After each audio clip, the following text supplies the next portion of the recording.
Jennie. We're not going home tonight, alright.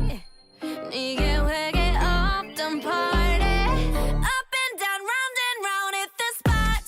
C'est très certainement l'une des artistes que je respecte le plus dans cette industrie, autant pour son travail acharné mais aussi pour son talent musical. Bienvenue dans le portrait de Jennie, l'artiste qui surmonte tous les obstacles. Kim Jennie est née le 16 janvier 1996 à Séoul. C'est une rappeuse, chanteuse, danseuse, actrice et mannequin sud-coréenne. Connue comme étant une membre clé du groupe de filles le plus populaire de la planète, Blackpink. Jennie provient d'une famille riche dont elle est la fille unique. Elle débute ses études à l'école primaire de Cheongdam à Séoul avant de déménager en Nouvelle-Zélande. Âgée de 8 ans, elle effectue un voyage avec sa famille en Australie et en Nouvelle-Zélande. Lors du voyage, sa mère lui demande si elle souhaite y rester et sa réponse a été oui. Puis un an après, Jennie a été envoyée à Wai Kowai Intermediate School à Auckland et a vécu dans une famille d'accueil. Elle y apprend l'anglais et pendant son adolescence, elle rêvait de devenir danseuse de ballet. Durant la même période, Jennie s'intéresse à la K-pop et plus particulièrement aux musiques que YG Entertainment produisait avec ses groupes. À l'âge de 14 ans, sa mère voulait l'envoyer aux États-Unis, mais Jennie avait un objectif, ce qui l'a fait revenir en Corée du Sud en 2010. Jennie rejoint YG Entertainment en tant que stagiaire la même année. Elle passe 6 ans en formation avant de faire ses débuts. Durant cette période, elle a fait des apparitions dans plusieurs clips vidéo et a collaboré avec d'autres artistes de YG Entertainment comme G-Dragon et Hee. Avec G-Dragon, elle participe à son premier Inkikayo en 2013. Jennie a fait ses débuts officiels en tant que membre de Blackpink le 8 août 2016 avec la sortie des singles Bombaya et Whistles. Ces chansons ont rapidement catapulté le groupe à la célébrité internationale. Dès ses débuts, Jennie a rapidement attiré l'attention du public grâce à son charisme et son talent. En tant que membre polyvalente, elle occupe à la fois le poste de rappeuse principale et de chanteuse au sein du groupe. Sa voix unique et son style singulier lui permettent de se démarquer et de devenir un véritable atout pour Blackpink. La même année, Jennie apparaît pour la première fois dans des émissions télévisées comme Weekly Idol ou Running Man, ce qui permet de montrer sa personnalité chaleureuse au public. D'ailleurs, petite info en plus, mais à l'origine, Jennie se concentrait sur le chant, mais lors de ses auditions au sein de YG, l'agence a très vite vu que la plupart des chansons qu'elle reprenait contenaient du rap et qu'elle était l'une des seules trainees à parler couramment anglais. Elle lui a attribué le rôle de rappeuse principale. 2018 va être une grande année pour Jennie. En effet, lors de la saison de Running Man, une vidéo de Jennie pleurant après avoir traversé une maison hantée avec Lee Kwang-soo est devenue virale en Corée du Sud, gagnant plus d'1 million de vues sur un site et un total de plus de 3 millions de vues sur plusieurs plateformes, ce qui permet à Jennie d'être sélectionnée comme l'une des meilleures stars de variété de 2018 à la suite de sa découverte lors de l'émission. C'est incroyable. Par la suite, Jennie a fait ses débuts en solo le 12 novembre 2018 avec le single Solo. La chanson a connu un immense succès, se classant en tête des charts en Corée du Sud et à l'international. Et le clip vidéo a rapidement accumulé des millions de vues. Solo a été certifié platine pour le streaming par la EMCA et a rapidement remporté le prix de la chanson de l'année du mois de novembre lors des 8e Gaon Chart Music Awards ainsi que le prix de Digital Bond Song lors des 34e Golden Disc Awards. Au moment de sa sortie, le MV de Solo est devenu le plus regardé par une artiste solo coréenne de tous les temps en 24 heures sur YouTube. Et ce n'est pas fini. Jennie est également devenue la première et la seule artiste solo coréenne à dépasser les 300 millions de vues sur la plateforme dans les 6 mois suivant sa sortie. C'est phénoménal. Son single lui permet aussi d'obtenir sa première victoire dans une émission musicale en tant qu'artiste solo à Inkikayo. On peut le dire, c'est un succès énorme pour elle. En 2019, le groupe est pour la première fois de son histoire invité au célèbre festival musical américain, le Coachella, et Jennie en profite pour interpréter son single solo sur scène. Elle devient ainsi la première artiste solo coréenne à se produire à Coachella. Sa performance a été incluse dans la liste des 10 meilleures choses que nous avons vues à Coachella 2019 par Billboard, qui l'a qualifiée d'époustouflante et de superbe pour les fans. C'est incroyable. Jennie est également active en tant que modèle et ambassadrice de marque pour plusieurs marques de luxe dont Chanel, Calvin Klein et Hera. Elle a participé à divers programmes de variété et fait des apparitions dans des campagnes publicitaires et des magazines de mode. Lors de la tournée mondiale Born Pink de Blackpink débutant en octobre 2022, Jennie impressionne le monde entier sur scène avec une nouvelle chanson solo intitulée You and Me. En 2023, elle fait ses débuts dans le monde de l'acting sous le nom de scène Jennie Ruby Jane dans la série télévisée HBO The Idol produite par The Weeknd. La même année, Jennie a interprété une version remixée de la chanson You and Me à Coachella et fait ses débuts au Met Gala vêtue de la robe vintage de la collection de prêt-à-porter Chanel automne 1990. Elle est souvent citée pour son influence dans la mode et la beauté. Elle est reconnue pour son style distinctif et sa capacité à définir des tendances, ce qui lui a valu le surnom de Human Chanel. Dans la foulée, toujours en 2023, Jennie crée son label personnel Odd Atelier et ceci a été l'un des premiers signes de l'indépendance des filles du groupe de Blackpink. En effet, en 2023, les membres du groupe ont décidé de continuer leur contrat avec YG qu'en activité de groupe et pour leur carrière en solo, elles se gèrent elles-mêmes, ce qui leur donne une plus grande liberté créative pour ce qu'elles ont envie de faire. Dans le cas de Jennie, elle poursuit sa carrière solo, explorant de nouvelles opportunités dans la musique, le mannequinat et d'autres domaines du divertissement. Jennie est connue pour sa personnalité charmante et son travail acharné. Elle est appréciée par les fans pour son authenticité et sa passion pour la musique et la mode. Mais malheureusement, très souvent, elle a aussi été sous le feu des critiques, du cyberharcèlement et de l'acharnement médiatique. Mais elle n'a jamais rien lâché et a toujours prouvé qu'elle était une artiste exceptionnelle. exceptionnelle. Globalement, Jennie est une artiste talentueuse et influente, reconnue pour son charisme, ses compétences en rap et en chant et son style distinctif. Ses contributions à Blackpink ainsi que ses réussites en solo en font une figure emblématique de la K-pop et une icône de la mode internationale. Sa personnalité chaleureuse et son sens du travail en fait un exemple à suivre dans l'industrie. Personnellement, Jennie m'a toujours très impressionné pour son travail et son rap. Sa personnalité très attachante m'a fait l'adorer encore plus et j'ai énormément de respect pour sa carrière artistique. D'ailleurs, voici quelques fun facts concernant Jennie. Ses couleurs préférées sont le noir et le rose. Le hip-hop est son genre de musique préféré. Elle sait jouer de la flûte et du piano. Elle parle un peu français et elle voudrait vivre à Paris. Jennie est très proche de Nayeon, Yeri et Irene. Ah, et son chiffre préféré est le 1. Si tu as aimé cette vidéo, like et abonne-toi.